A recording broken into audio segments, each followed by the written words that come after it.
Wolf Pack, what is going on? It's your boy, the Wolf of Roto Street, here with the return of the Daily Draft Wizard. We've already gotten one in so far with Garrett out in Alabama. Was a blast, and now we're back, and we're going to be ripping these now every Monday through Thursday, 5 to 6 p.m. So if you want a live, customized fantasy mock draft, what's been thrilling is we've been able to have guests on. We have another one lined up for today, too, so I'm thrilled about that.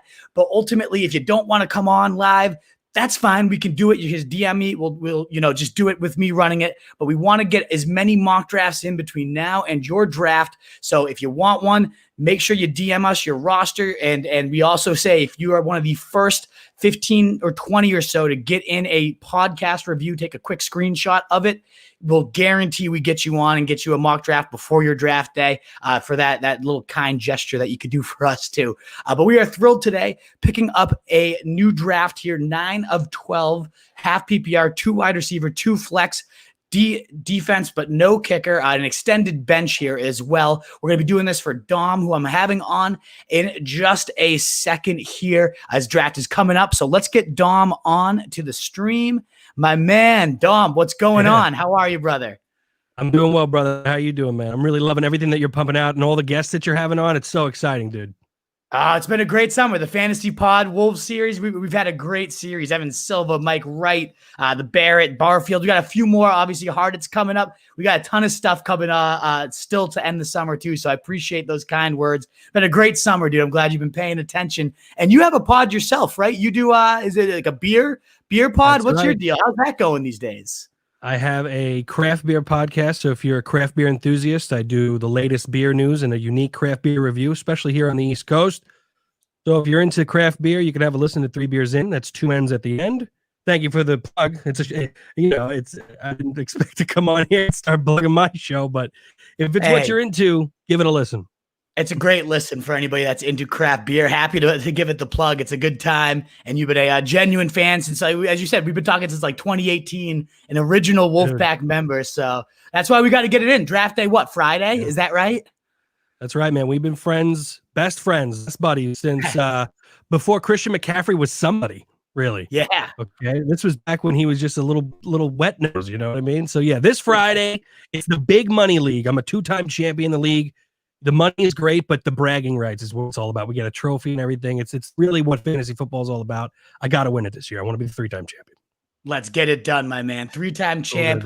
We'll do our best to get you there, and we'll get a mock draft fired up as we speak. So again, this is a 9-12, half PPR, 2 wide receiver, 2 flex, which is definitely going to change things, that 2 flex spot. Because as you know, if you've been paying attention to the podcasts, I am a bell cow breeder. I am all about ringing that bell cow, and you can potentially start up to 4. So yeah. I'm going to pull this up now, add it to the stream here. The Draft Wizard just loaded up, and we're going to see if we're going to go bell cow, potentially. We'll see there. There is a drop off, so we can't just force it in there. Eventually the wide receivers will start making more sense, but let's see as this is loading. So it's starting up here live.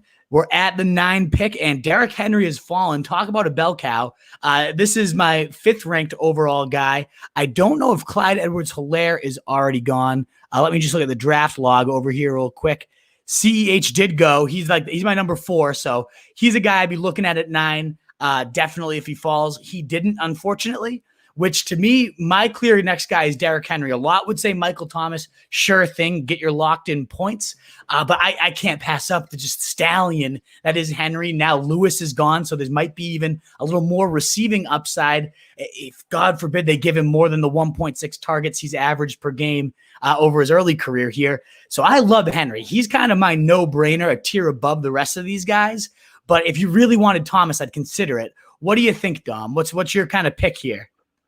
Well, I mean, the Wolf has taught me well, and to be a wolf, I consider myself more of an English bulldog, but still, in the canine department, I am the bell cow kind of guy, and I am flirting with that 3rd to 4th bell cow as well.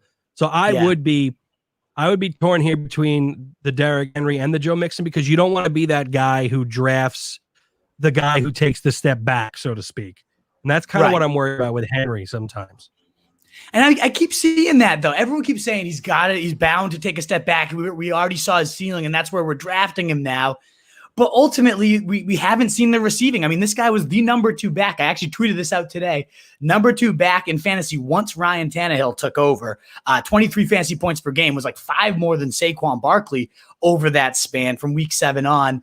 And that was in PPR too, not half PPR, not standard. Full PPR, the number 2 back. And that's without catching any balls. So let's say we add 3 catches a game. Maybe he gets to 40 receptions. Derrick Henry, even just a little minuscule amount like that, it adds up to another 4 or 5 touchdowns.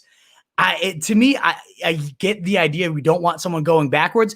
And Mixon, for what it's worth, the coach did praise him and say, we realized what we had after the bye, and he was the running back 4 in that span I just talked about with Derrick Henry. Once the coach really committed to him, a lot more receiving work. So I get the Mixon. He's in that conversation. If you really loved Mixon, I could say that's okay over Derrick Henry, especially because he might have a little bit more receiving upside.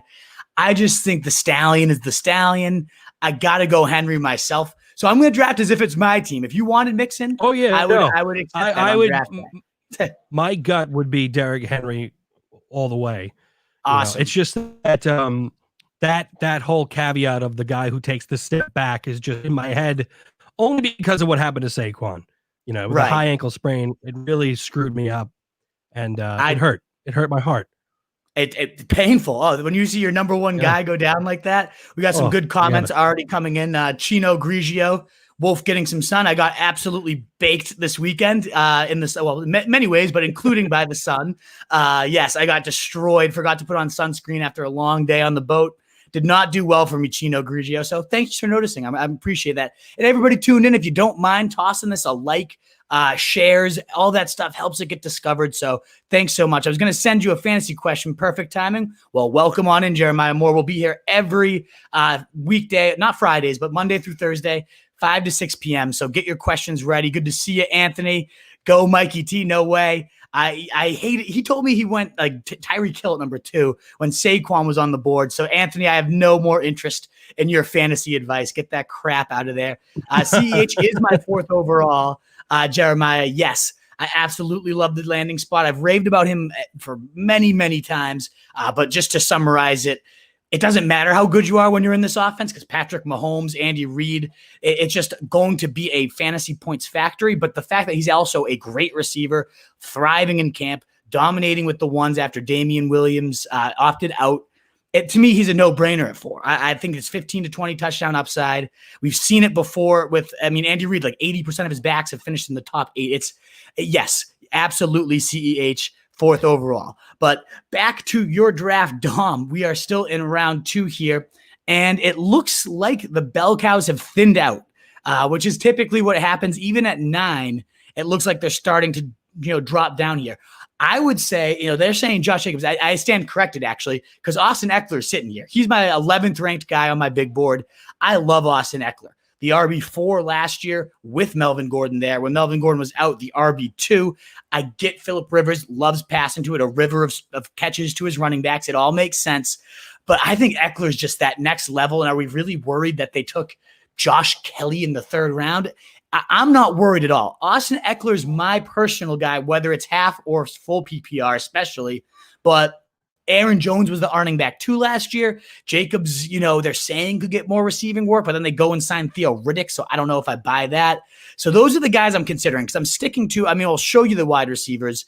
You got like Tyreek Hill, explosive guy. You had Kelsey also there as an option. I don't hate Kelsey if all the running backs are gone, but again, you know me, bell cow. I think we have to laser in on these guys. So 1, do you agree that we go bell cow? And 2, do you like Austin Eckler, my guy that I'm recommending here?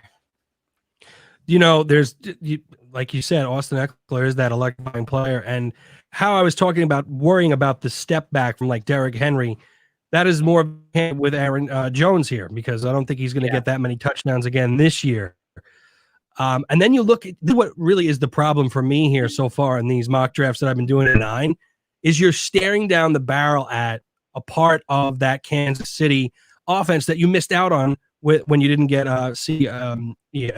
So Tyreek Hill, yes. Yeah. So it's like but then again, you get later on in the draft, you do see the gems that you can find in the wide receiver department, in the tight end department. And that's what brings me back to just bell cow. And then I go the other bell cow. I'm going to do it. That's just how I feel about it.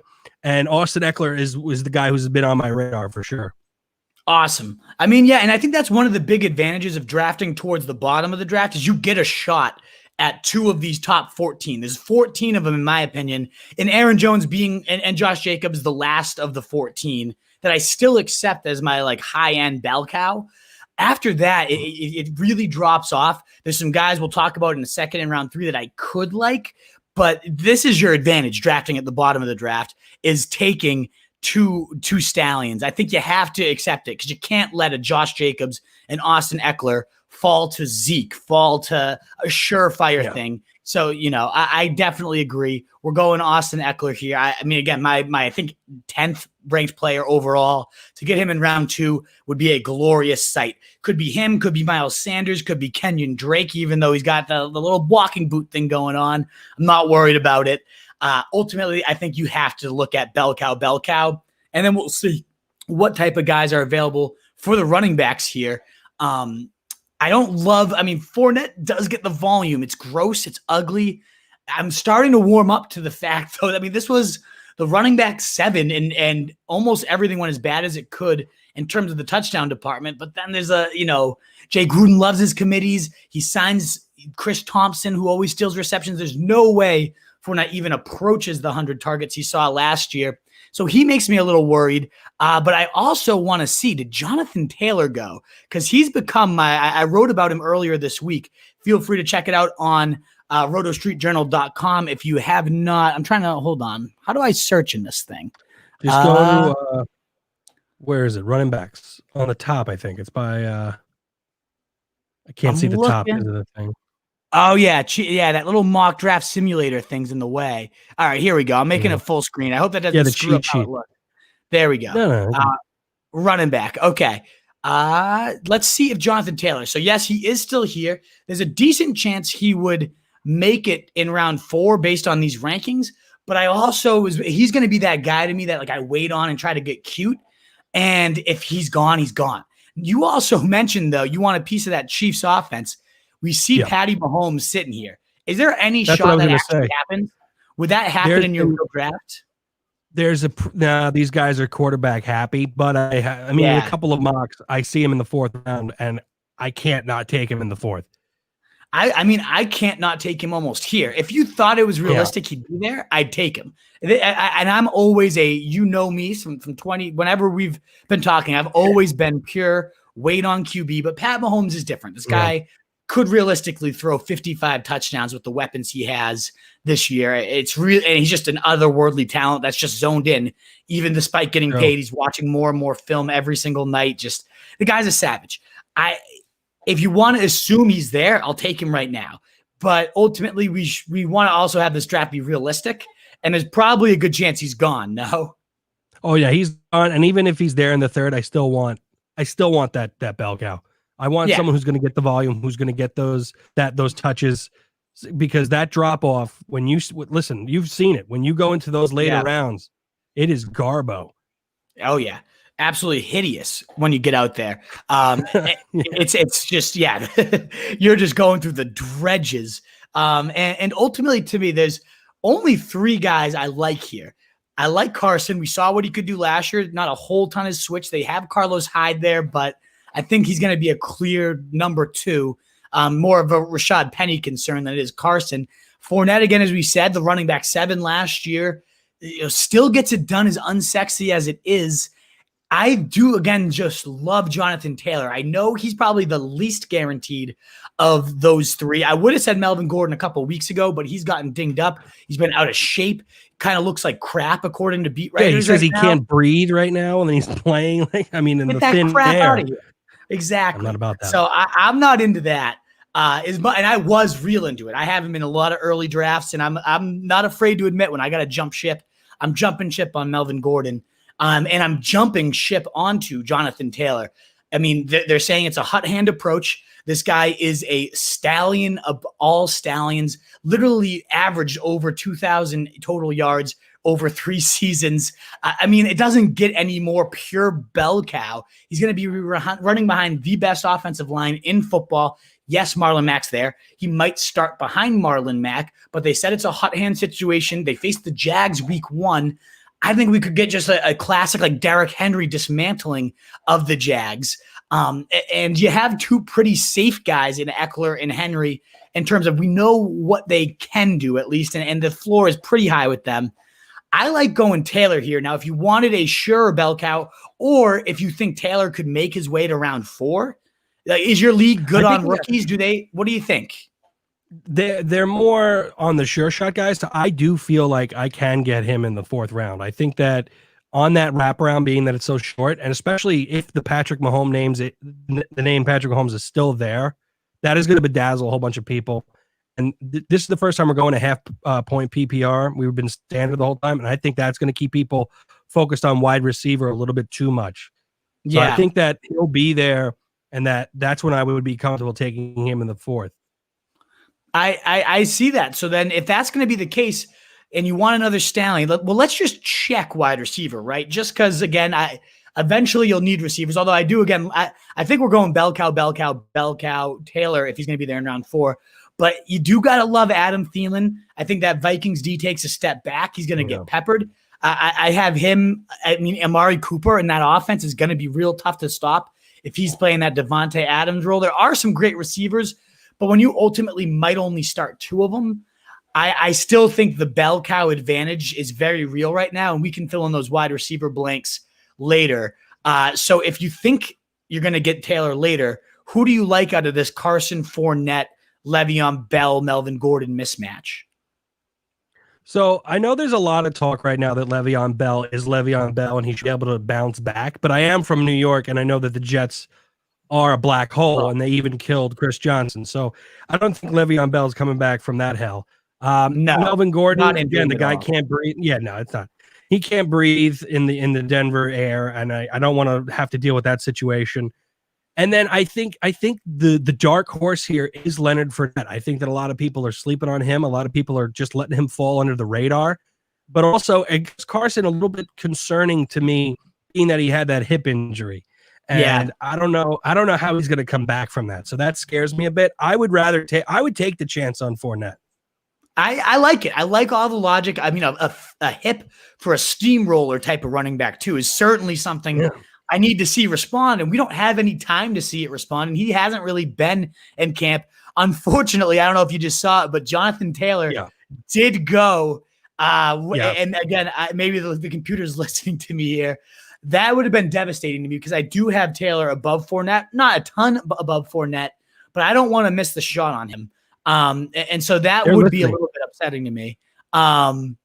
But ultimately, just something to note, if you do think he'll get his way back to you in round 4, take the chance because Fournette's not a bad consolation by any means. I don't know if you think we need to start dipping into this this wide receiver tier quite yet, or if you just want to, again, lock in that last bell cow. Carson made his way back. We were just debating those two. Do we lock it in with our 4th bell cow? That's kind of my idea here, but what do you think? I want to see what this team could be with us having a 4th bell cow. Let's just see. Is that Patrick Mahomes, though? I was just going to say, though, Mahomes is somehow there. I feel like it would be a disservice to not take him. So you can at least do this and it'd be like, if I don't know. There's no way we don't take Mahomes here, right? Yeah, we would definitely have to. But again, like you were saying before, we got to try to be realistic. There's no way that Patrick Mahomes is getting this. We're in the 5th round, right? Right, exactly. And we got a couple people commenting too. Right. Yeah, like we're in the round 4, so we got our 3 bell cows. Round 4. Really? He's not going to make his way there. We want to be realistic. No. It is realistic that you're going to go 4 bell cows. A lot of people agreeing you got to go RBRB, Eckler or Jones. Exactly, like that's what we did. Mike Clay disagreed and said we should go Taylor. Mike Clay was right because we ended up being way too. We missed out on him. What about a 2 QB 12 team league? Still RB first 2 rounds? Yeah, probably, Jeremiah.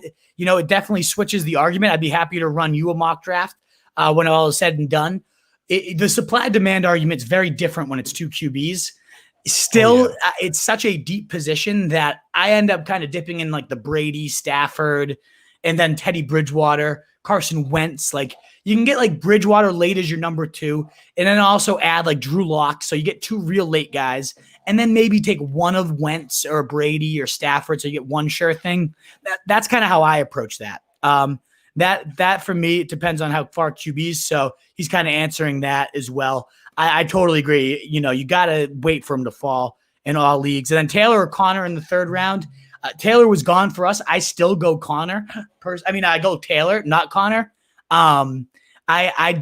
He's too brittle. It comes down to, do I want a fresh young stallion or a guy that just has a clear-cut injury history? And I get the workhorse role for Pittsburgh is invaluable, the amount of touches. Over 20 touches per game on average for their starting backs. It's just still, to me, if he stood healthy, you're getting yourself a league winner in round 3 with Connor. I just have no faith in him staying healthy. Dom, what about you? If Taylor and Connor were both staring us in the face last time, would you have gone Connor? The thing about Connor is you do have to look at that volume. I'm a volume guy. Like if there's someone that's just getting fed that ball over and over and over again, that's just someone that you really want to focus on. And then Anthony McFarland Jr. is electrifying, and you're going to get him in the later rounds.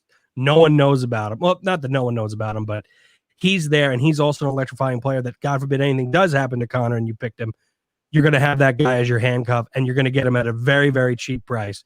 Right now, for me, looking at this with the bell cow, my strategy going in, honestly speaking, is I'm going to do my best to draft Matt Stafford and Daniel Jones. Those are going to be my guys. This will be the first time in a while that I'm a roster 2 quarterbacks, and that's because of the COVID thing. I want to have a little bit of an insurance policy. Yeah, you need it. Yeah. But I'm in on Stafford, and I think Daniel Jones, this is going to be the hottest take maybe ever in the history of the Roto Street Journal. I think he's going to be the Lamar Jackson of this year. I think he's going to turn it around completely. Wow. I think it's going to be out of control. That's wild, but if you read Scott Barrett, one of my favorite writers, his Anatomy of the League winner, incredible piece. It was, a good portion of the league-winning quarterbacks, the breakouts, were sophomores, were in new offensive systems, had some rushing upside. They all apply to Danny Jones, plus he has some good weapons around him. It's crazy. It's nuts, but it's totally plausible. His early season schedule is horrendous. So we're going to get a great sense of whether that could actually come to fruition, because if he's going to have a great season, it's going to start right off the bat against tough defenses. He's going to be that next level of quarterback. It doesn't matter who he plays. I don't know. I like it. There's certainly the upside. That's why I like waiting on quarterback too. Oh yeah, but that's why I want to have Stafford, because he's obviously a proven talent. I want to keep Daniel Jones on the bench just in case he does explode. But I think Jason Garrett coming in and doing what he did with Dak Prescott, I think that's something that a lot of people don't really pay attention to. The Wolf was the one who brought me into trying to understand that the coaching and the coaching schemes are a huge part of the player talent and their development. And that's something that I'm really, really excited about. And I am a Giants fan, so spoiler alert there. But when I found out that they got Garrett, I thought that was going to be huge for him in terms of a young quarterback in this league. This is a guy who is just a proven winner as a coach in the NFL. Obviously, never went all the way, but still, for a young quarterback, I think that's you can't put a price on that. Jeremiah Moore disagreeing with you and saying Jason Garrett is a moron. Hey, and I hated him for a while. Okay, I hated him for a while. And I think he's definitely not a head coach. The way he stands on the sidelines and claps. There's nothing that he's inspiring to me as a team. But as an offensive mind, this guy has coordinated some very strong aerial attacks. He got the most out of Romo and Dak, and who knows? Those guys clearly have good talent, but ultimately, in terms of crafting an aerial attack, this guy helped squeeze it out. He had big receiver seasons, big tight end seasons. So I know he's a moron in terms of a proven loser at the NFL, and he's a lifelong Cowboys fan. But ultimately, yes, as a head coach, I'll agree with you, trash. But as an offensive mind, I'm excited to see him calling plays tomorrow, this year. I'm excited to see him get back to it. But back to your draft, Dom. So again, if Mahomes was here, real life, it's a no-brainer. You take Mahomes. I don't understand it. Do you want to take Mahomes just as a sign of respect to the God, or do you want to try to keep it realistic? I got to keep it real. There's no way. And where I'm sitting at 9, just Mahomes is not happening. I don't want to, I don't want to put that in my heart and soul just to have it broken. Just have the dagger just shoved into you. So this gives us a good look at what does a bell cow team look like. Now, I will admit I'm starting to warm up. Before I thought the drop-off was massive, and I don't think he's going to be sitting there in round 5, but Cam Akers, now that we've got that Darrell Henderson tweak and he's kind of establishing himself as the main guy, I like him. I hate David Montgomery. I'm not going back on that train. We have 4 bell cows, so I think this is where we got to start looking at receiver, and this is why we wait. I mean, DK, I would have had in the round 3 rankings. I think he's 38 on my draft board right now, and he's still sitting there this late. So comfortable. To me, so comfortable with getting him here. We got 4 bell cows, and now we get DK, who I'm more than happy to have as my number 1. Would have taken him last round. I love Devontae Parker there too. I think we go DK and we see if Parker can make his way back to us. But man, I love the bell cows. You a fan of DK? Yeah, I mean, he's a touchdown kind of machine. I know he's targeted big time in the red zone, so he was just one of those players that just popped onto the scene in terms of my league. So he burned me a couple times. So yeah, he's definitely on my radar for sure. And apparently lighting up camp even further this year, just like unstoppable in practice. I love Lockett. If he was there, I might have gone Lockett over him. Ultimately, Parker did not fall. That's kind of who I was hoping for. Parker's burned, I think, both of us at separate times. And then he comes out and blows up last year. Yeah. Are you going to ever forgive him and let him kind of be the guy? Or what do you think? Not only have I forgiven him, he's on my dynasty team. So wow. I mean, I'm attached to the hip with that guy because you know what? So many people were just on the train of believing in him, and I wasn't a believer. And then he did some good, and now I'm kind of just believing in him because I kind of have to. So there he is. And I do believe, I really do. In round 6, we could consider, and he's the only tight end. I mostly punt tight ends, but in the mid rounds, I don't hate Evan Ingram. I really don't. I think, again, the injury prone concerns are real, but I have a tweet out there. The tight end targets under Jason Garrett were just insane. And this was Jason Witten, not even close to the athlete that Evan Ingram is, but it was over 120 per season for, again, the tight end, like an unathletic tight end, sure-handed, sure. But Evan Ingram can do way more if he's available than than Jason Witten can. So I love this guy. Apparently he's been dominating camp, a highly used guy. But I also do like T.Y. Hilton and Tyler Boyd a lot at wide receiver. I'm feeling good about our 4 bell cows. And I mean, Cam Akers might make sense as an upside stash here, but it'd be kind of tricky to sacrifice a starter spot right now at wide receiver or tight end with these guys on the board. I like Hilton and I like Boyd. I like Ingram. That's kind of where I'm leaning, unless you wanted the Cam Akers bench stash. I can't advise going quarterback despite the upside of these guys, Russell, Deshaun, Kyler. Yeah. I love them all, but as we talked about, it's so deep. So out of those guys we've all talked about, who's your main pick here? So like I said before, Giants fan, I think it was Jeremiah who lashed out about Garrett. I think maybe he knows that I'm a Giants fan, and maybe that's part of it. But Evan Ingram, this is a guy who, look at this guy. He's a fanboy. That's just what it is. It's fun.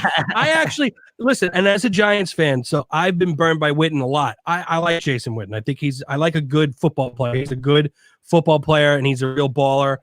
And I hate him because I have to hate him because he's a Cowboy. But nothing but love here, Jeremiah. But with Evan Ingram, we're really excited about him as Giants fans, but the guy, he just never stays on the field.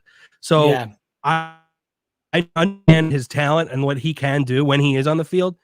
I think tight ends are pretty deep this year. I mean, everybody's that's somebody that's on tight ends.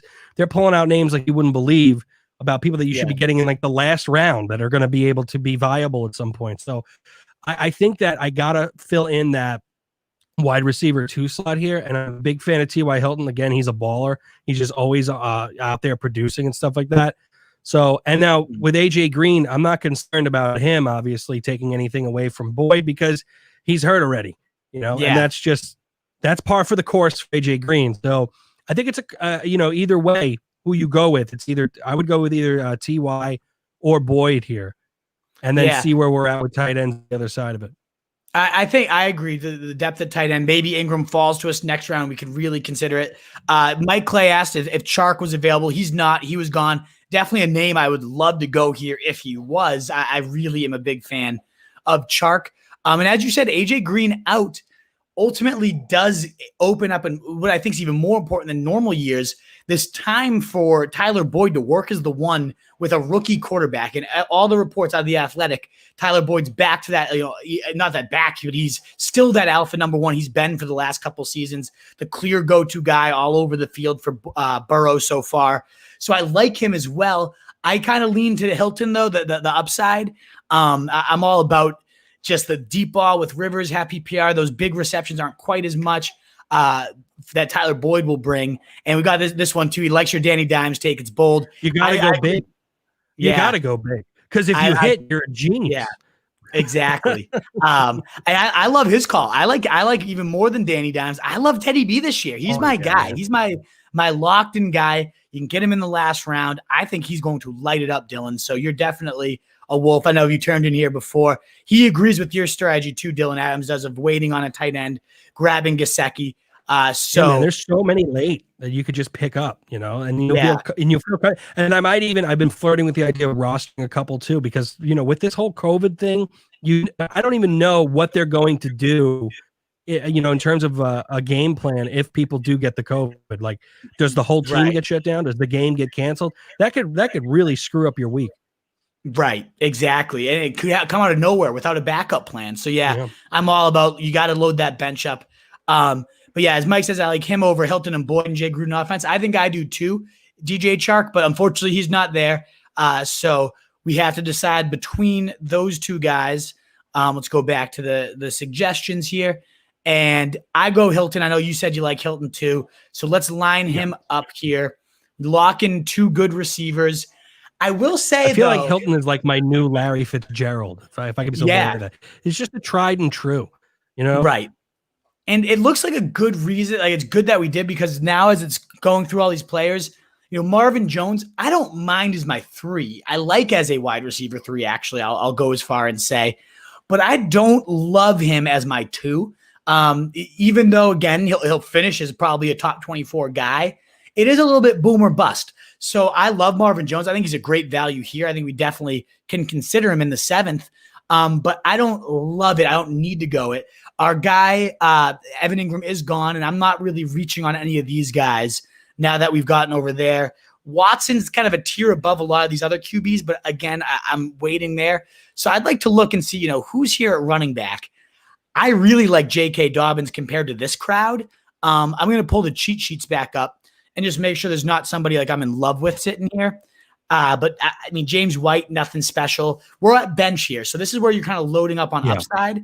And to me, it's Marvin Jones or J.K. Dobbins. And to me, it's probably Dobbins, just because it's a guy that's on my bench I don't need to rely on right away.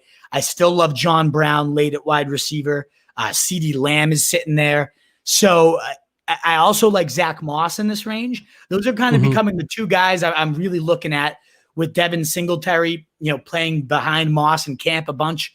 And Moss outplaying him as a receiver, Devin Singletary fumbling.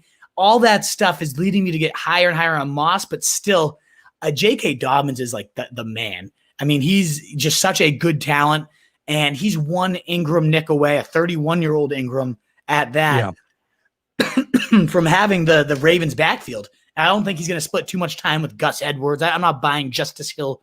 So to me, I'm leaning upside and I'm leaning Dobbins, but I don't hate Marvin Jones by any means. I do think he's a step above a lot of the wide receivers that are available here.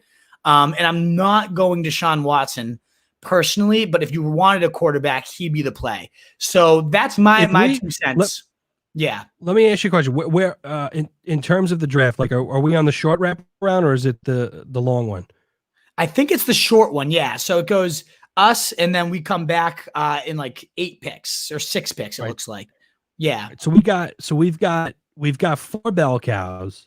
We've got our number 1 and number 2. I would actually think I would feel comfortable with picking up Marvin Jones here, because as it starts to thin out a little bit more, I'm a big believer in Marvin Jones. I think that he's a baller as well. I think that I think the stat. I think it was from you actually last year. At one point, him and Galladay, they were like neck and neck almost in terms of their production, like the second half of the season, something crazy like that. So I think he would be something I would want to do. And if Watson's there on the wraparound, then obviously I think that's where I would pull the trigger. You know, yeah, he didn't do it with Mahomes. I think I would do it with the Watson. Yeah. I like to have 4 running backs and 3 receivers before I even consider it QB. But you're right. Watson would be like a significant edge in round 8. So, yeah, let's go Jones. I totally like it. If something happens to one of your wide receivers, you got a starter. If Jonathan Taylor starts slower than we expect, or we don't even have Jonathan Taylor, but if Chris Carson's hip lingers, it gives you a viable flex. Yeah, I like that a lot. I like that play a lot. I like Johnny Brown here for sure. Our guy, J.K. Dobbins, we were just talking about, still there. Did Watson make it back? He didn't, unfortunately. No, he went the pick before us, living on a crater, unfortunately. So if you wanted a QB, I could see Wentz, Allen, like all these guys make sense. But again, are they that much of an edge like Stafford next round or as you said, Daniel Jones and Teddy Bridge in rounds like 12 and 15? So I don't want to – Watson would have made sense to me. None of those guys are in that tier of like potential league changers right now. So I think Dobbins the play. I really do, unless you wanted to build up more receiver depth. And I am intrigued by the Miami backfield. Chan Gailey has schemed some really good running back fantasy value in his day. So I'm not opposed to dipping into that. So I'll get that comment out of there. I'm not opposed to dipping into that. But it's not something. If Dobbins is there, the talent of Dobbins to me is the play, because he could ride our bench for the first 7 weeks, and then like Miles Sanders last year, as soon as that job opens, he's in every week just belt out your 4th spot. Like, to me, this makes perfect sense to take him here. What do you think?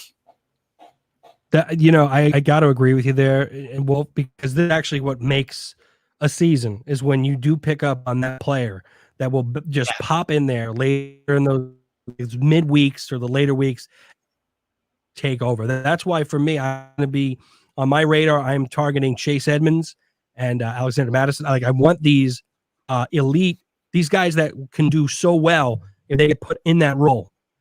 Those are the people that I have on my radar big time this year. I also like Matt Breida here, too. Is that, you know, because he brings a ton of juice. Yeah. This is an interesting question we got. Yeah. Sorry, cut out for a second. But yeah, no, Jordan Howard. Here. Yeah. So Camaro Cook, this is an interesting question. I personally go Cook. Is that what you said as well? Yeah, you know what? I mean, this is no disrespect to anyone out there in the world. I respect everybody, but I can't trust somebody who can't sit down and have a cheeseburger with me. I just can't do it. This guy's saying he's not eating meat. And that's it's not good for me. No, can't do it. The plant-based diet, as stupid as it sounds, there's been a long history of, you know, whether it's Arian Foster, these guys get hurt. I'm not into it. I'm not, especially from a guy coming off an injury. You need that protein to be back and fully there. It sounds so stupid. Tom Brady, but I mean, you know, he's not getting hit. He's not getting hit 280 he's not getting hit at all. Right. They're protecting him. Exactly. No offense to you, because I know that you're a big fan. So yeah, exactly. He's my boy. Of course, I worship at the altar of Brady. But no, I go Cook there. Although I will say I go Edwards-Helaire over both of them. Me personally, and I might have Derrick Henry above them both, just because Cook comes with that real injury risk too. So I love what he does. If he plays all 16, he's going to lead the league in rushing. Perfect fit for this Gary Kubiak zone blocking scheme, number 2 in points per game last year. But you just know Henry's going to last. And Hilaire, that Chiefs offense, I want a piece. So that's who I go at 4, if that's kind of what that question's leaning. A lot of guys are saying they go Boyd over Hilton, not liking that pick. And then a lot of them, Mike Clay, I know you're a Dobbins fan, so they like the Dobbins pick, as does Chino Grigio. So we're getting definite appeal there. And Dylan Adams saying he likes Christian Kirk a lot. And I'm getting the question, do you not like Kirk? So apparently passing up on Kirk was a huge deal. I don't love Kirk. You've got DeAndre Hopkins coming there.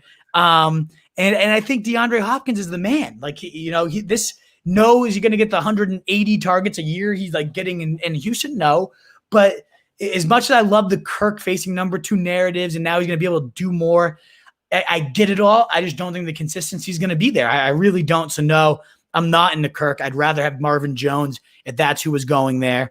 I'm not a big Kirk guy, but a lot of people agreeing with the Dobbins pick. And I love this comment too, possibly Damien Harris late round. Yeah. He's definitely one of my late round guys. Just listening to the radio earlier here, a beat writer was on 98.5 Sports Radio and said he's just been sensational. He's been the star of camp, catching the ball, running the ball, doing it all. So Damien Harris is on my can't miss list. Like I need to get me some Damien Harris.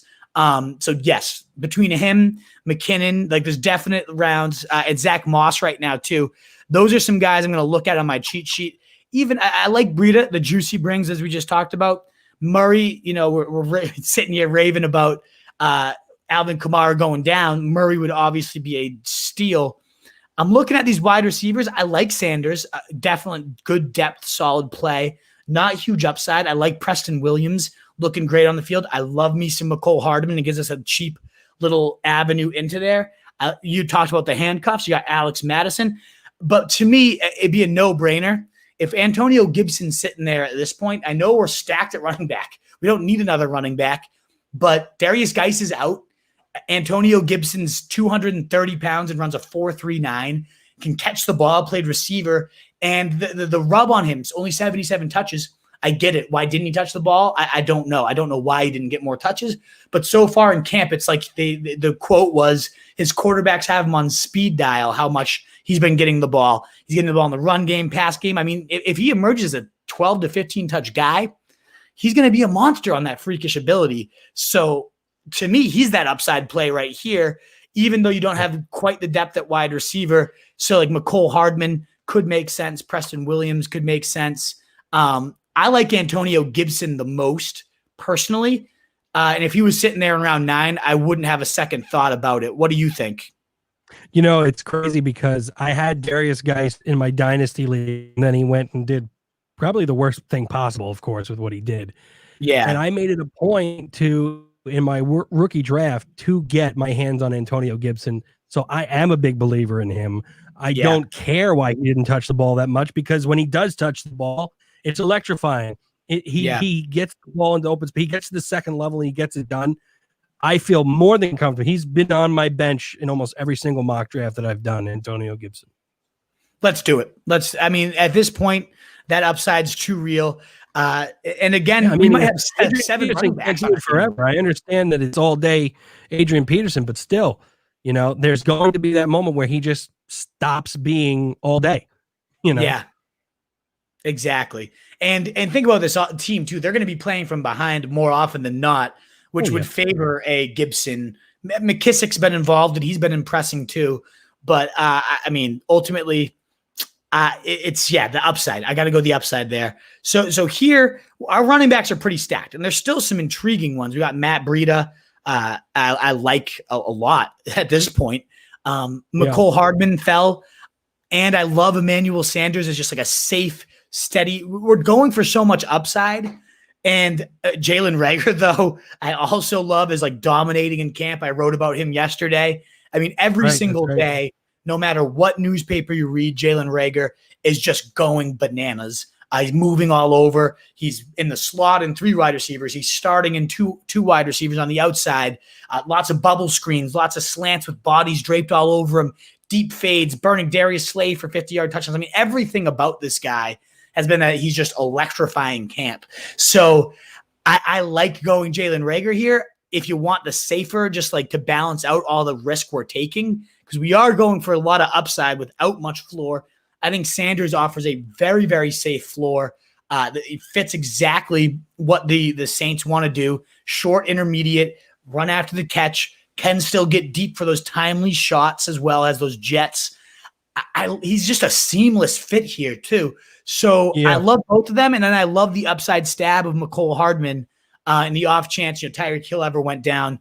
That's another league winner there. As we're stocking our bench, that's what you want your bench stocked with. So to me, it's one of those 3. We don't have our quarterback yet. So if you want to look at those, we also could. But those are the players that are really catching my eye here. I do think that this year's particularly can be one of Emmanuel Sanders' best years. I know that sounds like another crazy hot take, but I just feel like a lot of people are sleeping on him in terms of what he can do with his talent. And I think he's going into a situation of a high octane offense that I think they're going to use him to the fullest of his abilities. So he's someone that has been reaching my bench a lot in the mock draft. I mean, I'm doing, 20 mock drafts, during lunch at work, for Christ's sake. I'm doing mock drafts like you wouldn't believe, but Emmanuel Sanders pops up quite a bit. And it makes sense too with the profiles we have on our team where we might have to wait a little bit for Antonio Gibson to realize his upside. Like we could only have so many of those guys because I've often seen those teams that light it up after 7-8 weeks, but it's a little too late. You've dug yourself too much of an upside hole and didn't have that floor to balance it out till you got there. So I love the value there with Emmanuel Sanders. It's not sexy. It's not going to get you the oohs and ahs that McCole Hardman would have got you. And I love McCole. Again, this is no rub on McCole Hardman. If my team was constructed with a little bit more safety in mind, I probably would have gone him, and he just went, which obviously hurts. I don't know if Rager went yet. Yeah, he went. Oh, no, Hardman's still sitting there. Never mind. Looks like Rager did go. Let me see where he did go. Edmonds has gone the upside handcuffs. Rager went like a couple picks after us. We could start considering tight end. Cook is there, and I really like him, but there's still so many names I like. You still got Brady and Stafford. I don't hate the idea of locking one of them up. We are at the shorter turn here, so maybe this is where we go McCole Hardman. We went our upside guy. Now we lock him in. Damien Harris is the other one I really love here and don't want to miss. Those are kind of two I don't want to miss guys, Hardman and Harris. Harris being the one that could just start from day one if he doesn't relinquish this job. And Sony's not practicing. Lamar Miller's not practicing. And all he's doing is thriving. I could see him entering the season as the number one guy and just being a great touchdown a week style guy in an offense that's going to be ground and pound, meant to wear down opponents with him and Cam. To me, there's just a ton of upside there. But there's also, you don't need me to spell out the upside of a 4.2 speed with Mahomes throwing the rock. They're both ridiculous. So which upside guy do you want? I think in this situation here, I would go Hardman because that's going to give me that opportunity to have a guy that is on that Kansas City offense because you just want someone who's going to perform. That's why I was big on Darwin Thompson last year. That just never, right. Just give me somebody, right? But he would definitely be my big, and it was someone who we were going to consider picking last round, and he dropped to us. So we got to take the gifts when they fall on our laps. Yeah, I totally agree. The fantasy gods they'll smite you if they give you a gift and then you pass it up. It's just funny seeing LaShawn McCoy, Hunter Renfrow. You hope to God none of those guys are actually going this early in drafts. Is this where we now decide to dip into QB, Brady? This is it. Excuse me. The time. Brady and Stafford are still there. To me, there's still that big drop off if we don't get Damien Harris here. Yeah, this is one of the last shots at a potential bell cow I think we have. And look at all these quarterbacks. This is why I feel comfortable though going over to either quarterback or tight end because we don't have a tight end yet, right? Yeah, we don't have a tight end either. We've got ourselves we have 4 starters, 4 studs that we could plug into our lineup. How comfortable can you be to know that if you're a bell cow guy, which you are the bell cow king, right? The breeder. And you got people. This is what we're doing here is we're doing the bell cow thing. Now's the time where you could say, look at what we have here in terms of, yes, there's upside in the running back position here with some of these names, but we are stacked. We are in a good position. And now the pressure isn't on us to scramble for a running back. The pressure is now on us to say, okay, who's going to round out my team in terms of quarterback and tight end here? That's how I feel going into these mock drafts. Right. And we've built some good depth upside at the position. And I didn't look, but Jared Cook is sitting there and tight end 5 last year. Unbelievable red zone chemistry with Breeze. I get Sanders is going to eat into his workload, but his workload's the red zone. And I get a lot of he has to regress because he had such a high touchdown percentage. I don't think so. I think Breeze puts the ball where he wants it. And when you got a 6'5" guy that can leap, that's going to just be automatic in the red zone because you can't not cover Mike Thomas. And you have Emmanuel Sanders now there too. I get the upside stabs. I wrote about Jonnu Smith being the breakout guy, but like if we get a Jared Cook season out of Jonnu Smith, he's won. He's done what we hoped he would do. Whereas we could just draft the guy that's done it, and we'll probably do it again. So to me, it's Jared Cook. What do you think? I feel like right here where we are, like in terms of how we did this draft so far, being what I'm seeing, because I could barely see it, but I could see these guys' names. Who we have here at tight end, I'm comfortable with all of them.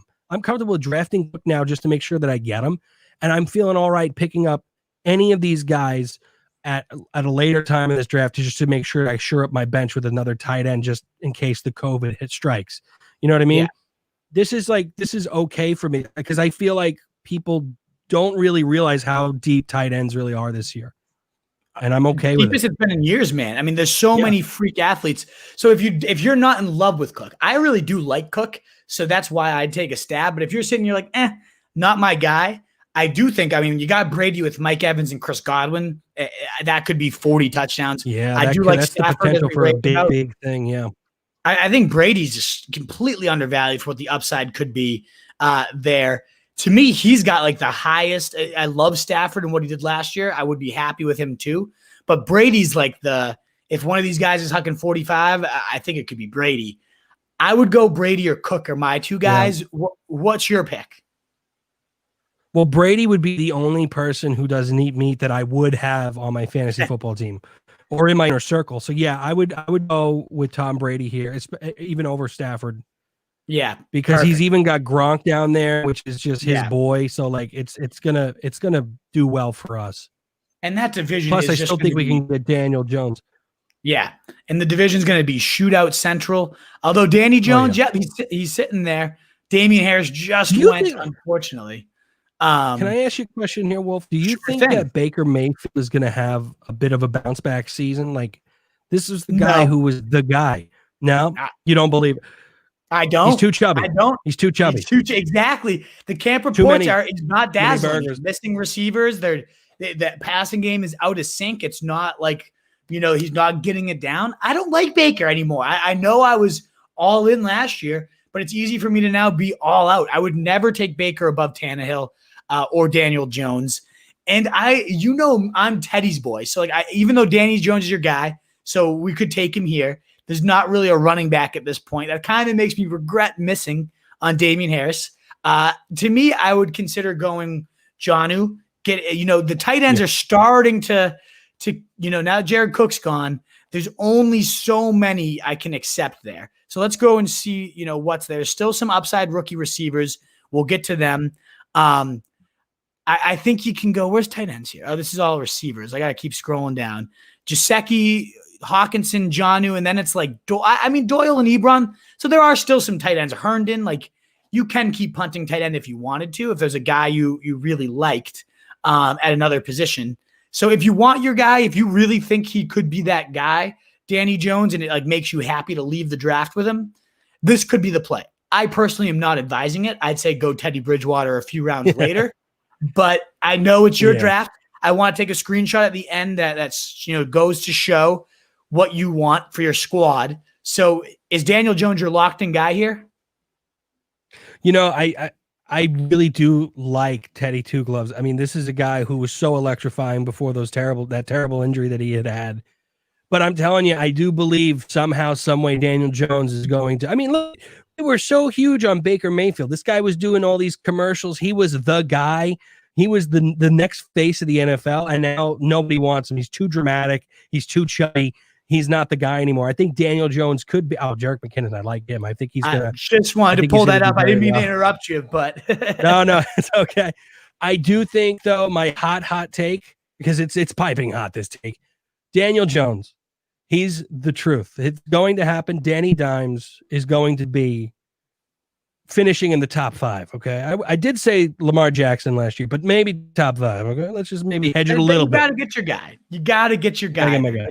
If you're this high, I want to show off McKinnon. We'll take him next round just because he's a guy we have to get. I have to own McKinnon in leagues. But yeah, I'll take Danny Jones because he's your guy. We got some comments to just hit real quick. Jeremiah Moore. It's available on the site. If you go to the big board on the site, there's a link to the cheat sheet. We can. I'll try to make a easy URL for that too, like rotostreetjournal.com/cheat sheet. But ultimately, if you go to our top 200 big board, there's a link right there for the cheat sheet, Jeremiah, that I've been updating routinely. Great question here from Mike Clay. You going Harris or McKinnon? And would you rather have one of them over Bryan Edwards when you are deep on backs? I think I take them both over Edwards just because I love the Edwards praise. I get it. I'm all about it. But who's to say he does outplay Ruggs? Who's to say, you got Darren Waller, you got Ruggs, you got Renfro in the slot. Josh Jacobs is apparently going to catch 60 more balls.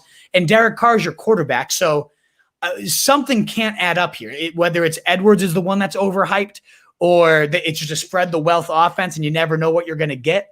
I love it, especially as a late round stab. I'm not going to sit here and say I'm off of Edwards now. The guy's dominating. He's the alpha X. He's starting over Tyrell Williams officially for the rest of camp. That's huge. And he's making plays like Devontae Adams, says Derek Carr. So there's huge upside here. But I'm going with the bell cows that I know have clear roles still. Or I shouldn't call them bell cows. They're not bell cows at this point, but we know Harris is dominating early down work right now. We know McKinnon is dominating third down work here. Both of those guys to me are a little more valuable than a wide receiver. And as clear as his starting role is, how much is that going to mean when Derek Carr is your quarterback? I don't know. I'm going upside in these rounds, and it would be Rager. So this was a couple comments ago. I love the Rager pick where he went. I think we could have gone him over Sanders and gone for more upside, I think is what you're referring to, Mike Clay. I don't hate that at all. Sanders is certainly not going to win us our league. He's more there to help us not lose it. But ultimately, are you losing your league when you're playing not to win is a question to consider there. But yeah, I mean, the reports have just been glowing, so I get it. Fant Gesicki is who Dylan Adams likes at tight end. Definitely some good late round freak athletes. It's just the division has never been so loaded with freak athletes that can get down the field, can do it after the catch, and are coming into ascending offenses too. So I definitely like the late round tight end core. Antonio Cruz, what's going on, man? Thank you for tuning in. And Baker Manziel says Jeremiah Moore, so he's not buying the bounce back, it seems, by any stretch of the imagination. And if you have a deep bench, Irv Smith would be a high upside pick. A lot of love out there for Irv Smith. I'm not fully aboard the train yet. I see why the train exists. He's a good athlete on an offense that doesn't have too many viable targets behind Thielen. I just, Rudolph's still there. It's a big roadblock to get over, even though Rudolph's nothing special. And it's a low volume passing attack. Now the defense does look horrible, so it might be more high volume than we'd expect. But I don't love Irv Smith. I'd rather have like Ebron on my bench, who's the clear number one with a lot of touchdown upside. And Sterling gonna eat, says Dylan Adams. I don't know what to make. You're a Giants guy, Danger. So what do you think of this Giants wide receiver core? Is there one that you're targeting above the others? I can't figure it out. It's really temperamental right now. This is another guy that just can't stay on the field. He's got the concussion problems. When it comes to concussions and them recurring, there could be one that ends the career. That's really, really nervous to have that type of energy around the team and stuff like that, especially on your team. But Darius Slayton, who, he came out of nowhere. This was the guy that came out of there as a rookie, I think out of Auburn. I'm not sure the college, but really a splash because Golden Tate didn't come into the league, the Giants fold until a little bit later on because he was suspended. And this guy just took over. I mean, it was a name that everyone just was not huge on. And then he really proved himself. I think he's going to have a really big second year. So I think over all those receivers, I'm going with Slade.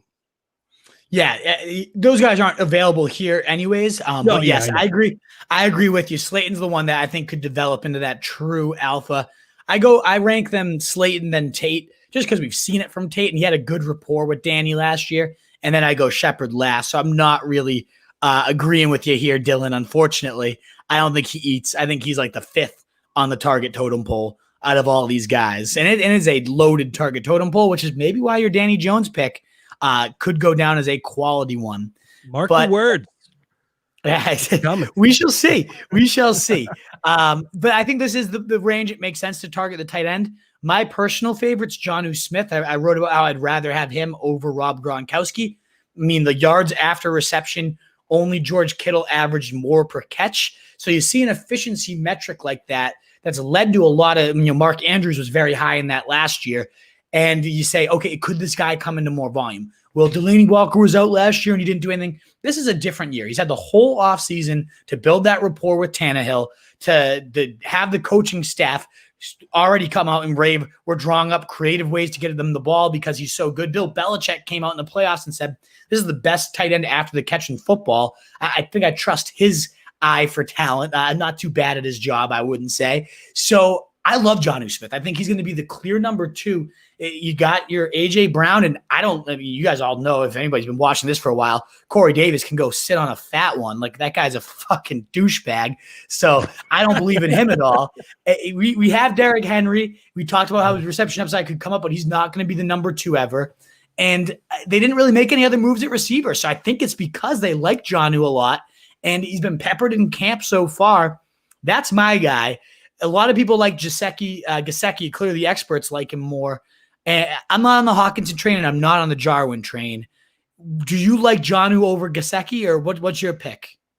Yeah, I'm not buying it with Gesicki and stuff like that. Though I do feel comfortable with any of these tight ends because I do think that they can get their fair share of points here. But Jonnu Smith is a guy that's been on my radar for sure. He's a guy I would pick.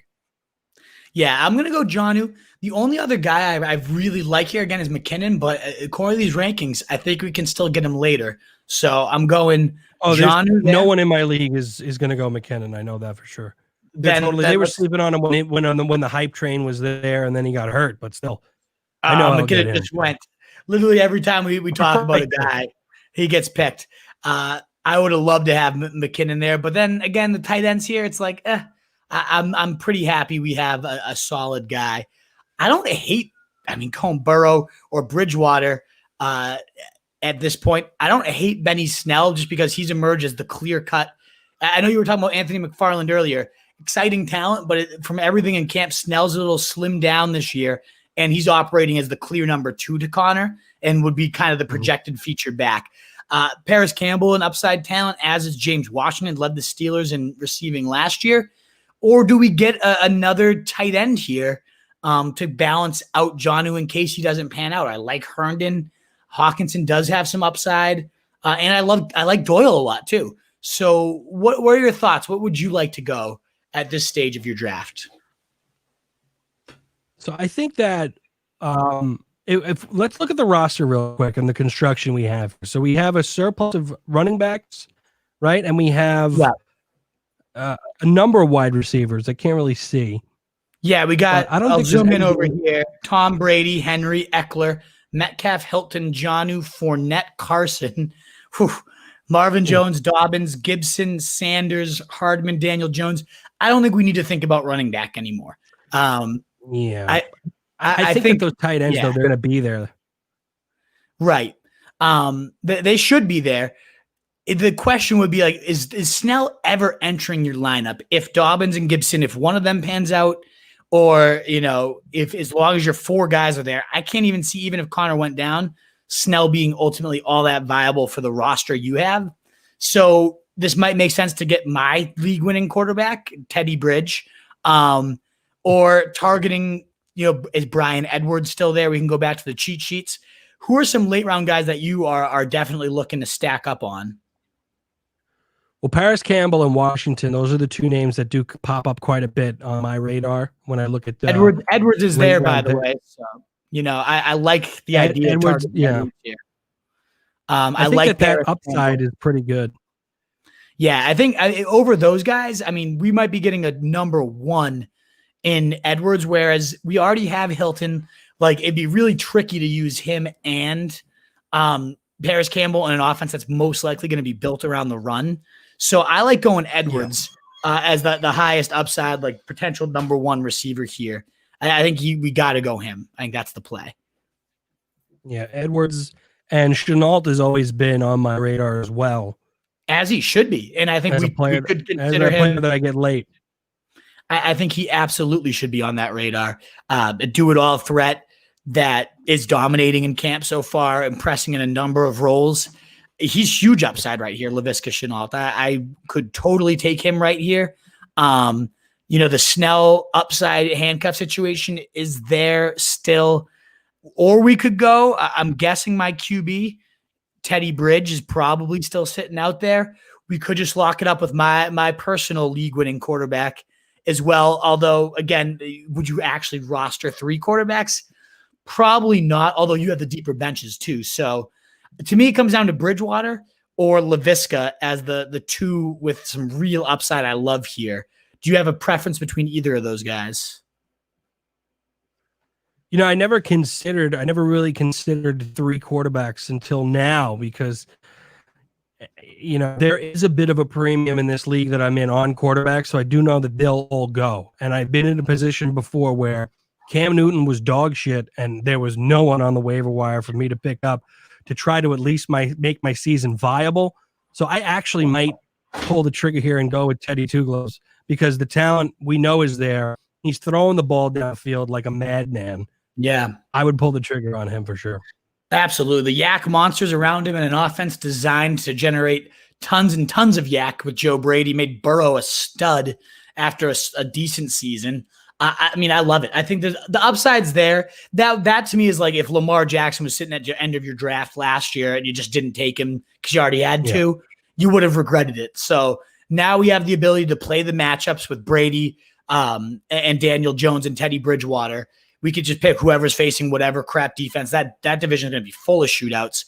So here it is. I know your bench goes a little bit deeper. I should have set it to a couple more so we could shove a few more sleepers in there. But ultimately, A-, that's actually better than I typically get graded by this site. So not bad. Not bad at all. What are your thoughts on this team? Is this a strategy you kind of see yourself implementing on Friday, Dom? Oh, yeah. This is something that I've been doing in my mock drafts. I've been trying to keep it balanced, but definitely running back heavy early. I know for a fact that in this league, it's going to be that way in terms of how these guys draft. Some of those flashy names, though, they are going to get picked up. But you know what? When people are picking up those flashy names, I'm going to be picking up the pieces of the bell cows and the sleepers that everyone is not paying attention to and looking at the shiny bright object. So that's going to be my goal going in, and just hoping to God that we have a successful season. A lot of people aren't talking about the potential of what the coronavirus can do to a league. I mean, you're going to have situations where there's going to be GMs and guys that, there's a lot of assholes out there, and we all know our fair share of assholes that if their number 1 pick or their number 2 pick, Corey Davis. Corey Davis is a bitch. Corey Davis is a bitch. And he's that kind of guy who would do this. Yeah. Speaking of assholes. So, I mean, you're going to have the guy that's going to say, hey, I don't want to do this. I don't want to be in a league where my guy isn't playing or something like that. So, yeah. I mean, we got to be prepared for it. We got to prepare for the worst. But I'm full steam ahead, man, in my leagues, and I'm ready to go. I'm rearing to go. You seem ready. You have a good plan here.